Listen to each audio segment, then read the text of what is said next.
اعوذ باللہ من الشیطان الرجیم بسم اللہ الرحمن الرحیم سورۃ حاقہ آیا 21 فہو فی عیشۃ راضیہ، پھر وہ پسندیدہ زندگی میں ہوگا، یعنی وہ خوش کن اور من پسند زندگی پائیں گے، یعنی جو ان تمام چیزوں پر مشتمل ہوگی جن کی نفس خواہش کریں گے اور آنکھیں لذت حاصل کریں گے۔ ان کا حال یہ ہوگا کہ اس کی زندگی سے راضی ہوں گے اور اس کے بدلے کسی اور چیز کو منتخب نہیں کریں گے۔ سورۃ حاقہ آیا 22 فی جنات عالیہ، عالی مقام جنت میں، یعنی بلند و بالا سدا بہار جنتوں میں ہوں گے، ان کے محل اونچے ہوں گے۔ کسی نے نبی صلی اللہ علیہ وسلم سے پوچھا کیا جنتی آپس میں ملاقات بھی کریں گے؟ فرمایا کیوں نہیں، بلند درجہ والے نیچے درجے والوں کے پاس ملاقات کے لیے اتریں گے، انہیں سلام کریں گے اور مبارکباد دیں گے۔ یہاں نیچے درجے والے ایمان کی کمی کی وجہ سے اوپر نہیں چڑھ سکیں گے۔ ابو ہریرہ رضی اللہ تعالیٰ عنہ بیان کرتے ہیں کہ آپ صلی اللہ علیہ وسلم نے فرمایا جنت میں 100 درجے ہیں جو اللہ تعالیٰ نے اپنے راستے میں جہاد کرنے والوں کے لیے تیار کیے ہیں۔ ان کے 2 درجوں میں اتنا فاصلہ ہے جتنا آسمان اور زمین میں ہے۔ سورۃ حاقہ آیا 23 قطوفہا دانیہ، جس کے پھل قریب ہوں گے، یعنی جنت کے درختوں کی شاخیں پھلوں سے چھکی ہوئی ہوں گی اور اہل جنت کے اتنے قریب ہوں گے کہ کھڑے بیٹھے اور لیٹے ہوئے ہر حالت میں ان کو حاصل کر سکیں گے۔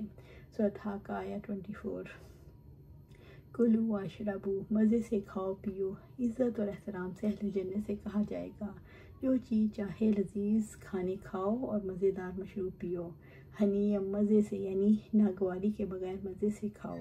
بما اسلفتم فی الایام الخالیہ، اپنے ان اعمال کے بدلے میں جو تم نے گزرے دنوں میں آگے بھیجے، جو اعمال تم نے دنیا میں کیے، یعنی نماز، روزہ، صدقہ، ذکر الہی، رجوع اللہ، مخلوق کے ساتھ حسن اخلاق، یہ اعمال تمہارے جنت میں داخلے کا سبب بنتے ہیں۔ ان نعمتوں کو تمہارے اعمال کی وجہ سے تمہارے لیے مقدر کیا گیا۔ عائشہ رضی اللہ تعالیٰ عنہ بیان کرتی ہیں کہ آپ صلی اللہ علیہ وسلم نے فرمایا میانہ روی اختیار کرو اور قریب رہو، خوش رہو، جان رکھو کہ کوئی بھی اپنے عمل کی وجہ سے جنت میں نہیں جائے گا۔ صحابہ کرام رضی اللہ تعالیٰ عنہم نے کہا یا رسول اللہ صلی اللہ علیہ وسلم، کیا آپ نہیں جانتے؟ آپ بھی نہیں؟ تو آپ صلی اللہ علیہ وسلم نے فرمایا ہاں میں بھی نہیں، اس کے سوا کہ اللہ مجھے اپنی مغفرت اور رحمت میں ڈھانپ لے۔ سورۃ حاقہ آیا 25 وَأَمَّا مَنْ أُوتِیَ کِتَابَهُ بِشِمَالِهِ، لیکن جس کو اس کا اعمال نامہ بائیں ہاتھ میں دیا جائے گا، یعنی بدبخت لوگوں کے بائیں ہاتھ میں اعمال نامے دیے جائیں گے۔ بائیں ہاتھ میں اعمال نامے دینے کا مقصد ان کی رسوائی ہے۔ فَيَقُولُ، تو کہے گا، وہ غم اور حزن سے کہے گا، یا لیتنی لم اوت کتابیہ، اے کاش میرا نامہ اعمال مجھے نہ دیا جاتا۔ سورۃ حاقہ آیا 26 وَلَمْ أَدْرِ مَا حِسَابِیہ، اور میں نہ یہ جان پاتا کہ میرا حساب کیا ہے، کاش میں بھولی بصری داستان ہو جاتا، کاش مجھے دوبارہ زندہ نہ کیا جاتا، نہ مجھ سے حساب کتاب لیا جاتا۔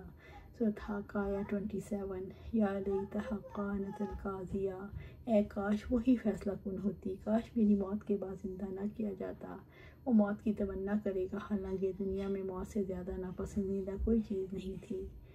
سورۃ حاقہ آیا 28 ما اغنی عنی مالیہ، میرا مال میرے کام نہ آیا، آج میرا مال مجھے اللہ تعالیٰ کے عذاب سے نہیں بچا سکتا، اس مال سے دنیا میں مجھے کوئی فائدہ نہیں ہوا، میں اس کو اپنی نجات کے لیے آگے نہیں بھیج سکا، اور اب اس کے نفع مند ہونے کا وقت گزر گیا۔ سورۃ حاقہ آیا 29 ہلک عنی سلطانیہ، میری حکومت مجھ سے برباد ہو گئی، یعنی میری قوت اور حجت جاتی رہی۔